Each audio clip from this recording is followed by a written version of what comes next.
எல்லாருக்கும் வணக்கம். இன்றைக்கி நம்ம ஒரு புதுவிதமான வீடியோ தான் பார்க்க போகிறோம். என்னென்னா என்னோடய ஃப்ரிட்ஜ் பாக்ஸ் எல்லாம் நான் எப்படி வாட்டர் சேஞ்ச் பண்ணுறேன், என்ன ப்ராசஸில் க்ளீன் பண்ணுறேன், அதை பற்றி தான் பார்க்க போகிறோம். பொதுவாக கப்பி ஃபிஷ்ஷை மெயின்டெனன்ஸ் கம்மி அப்படின்னு சொல்லுவாங்க. ஆனால் அப்படிலாம் கிடையாது. மெயின்டெனன்ஸ் நம்ம கொஞ்சம் நல்லா கொடுத்தோன்னா அதோட ஆயுள் காலமும் நல்லா நீளும். நான் என்ன பண்ணுவேன்னா, அடிக்கடி அழுக்கு சேராமல் இருக்கிறதுக்காக இந்த மாதிரி ஒரு ஓஸ் எடுத்துக்கிட்டு அதில் ஃபுல்லாக தண்ணி நிரப்பிடுவேன். தண்ணி நிரப்பிட்டு அதை ஃப்ரிட்ஜ் பாக்ஸுக்கு உள்ளேயும் வெளியிலேயுமா வச்சு நம்ம ஓப்பன் பண்ணி விட்டுட்டோன்னா ஆட்டோமேட்டிக்காக தண்ணி வெளியே வந்துடும். அப்போது கீழே இருக்கிற அழுக்கெல்லாம் நம்ம எடுக்கும்போது எல்லா அழுக்குமே ஈஸியாகவே வெளியே போயிடும். இந்த ப்ராசஸ் பண்ணும்போது இந்த ஃபிஷ்ஷஸ் எல்லாம் ரொம்ப ஸ்ட்ரெஸ் ஆயிரும். அதனால் இது ஏதோ புதுசாக வந்திருக்குன்னு இந்த ஓஸில் வரக்கும் வாய்ப்பு இருக்குது, அடிபடுறதுக்கும் வாய்ப்பு இருக்குது. முதல்ல நம்ம கொஞ்சம் ஃபீட் பண்ணிட்டோம்னா அந்த ஃபிஷ்ஷஸ் ஸ்ட்ரெஸ் ஃப்ரீயாக இருக்கும். கப்பி ஃபிஷ் எல்லாம் இப்போ பாண்டு மாதிரி செட் பண்ணி நம்ம வளர்த்தோன்னா அதோட மெயின்டெனன்ஸ் எல்லாம் ரொம்ப கம்மி தான். என்னென்னா அதை அடிக்கடி க்ளீன் பண்ண வேண்டிய அவசியங்கள் வராது.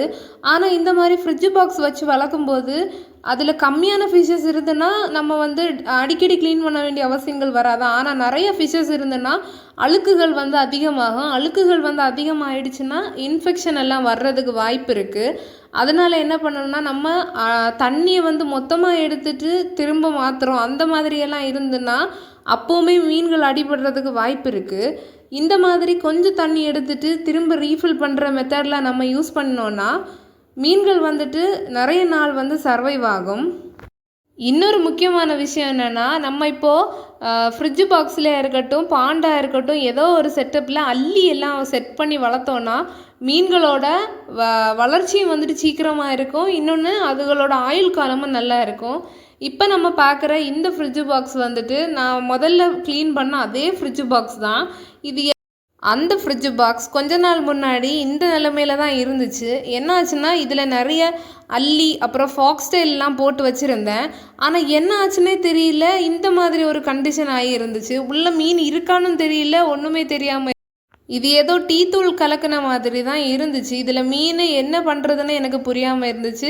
சரி ஓகே, இதை எப்படியுமே நம்ம பாதி தண்ணி எடுத்துட்டு மீதி தண்ணியில் அப்படியெல்லாம் விட முடியாது. ஏன்னா ரொம்ப மோசமான நிலைமையில் இருந்துச்சு. ஃபாக்ஸ்டைல் எல்லாமே அழுவி போயிருந்துச்சு.